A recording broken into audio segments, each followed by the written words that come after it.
But the other thing we found, which is really, should probably alarm you even a little more, is that the speed at which sperm count is declining has accelerated since our first study. Oh man. So the first study found a decline of about 1% per year. But if you look at studies published after 2000, the rate went up to 2.6% per year. Okay?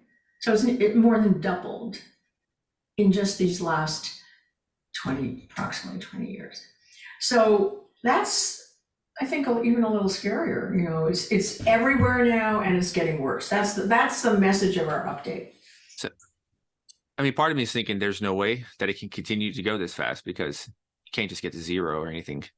And well, I guess can you? Well, no, it has to slow down at some point, right? It does. It has to slow. The decline has to slow down. That's absolutely right. Mm-hmm. And what we're looking at is an average.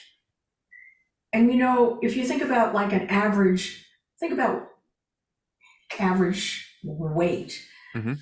That can never go to zero because then a lot of people would have negative weight, right? If you think about the curve, right? Here's zero in the middle and got to have something on either side. Okay, it's the same thing with sperm count. If you're looking at the average, which is what these declines are, and you if it were zero, then you'd have negative sperm count, which is not possible.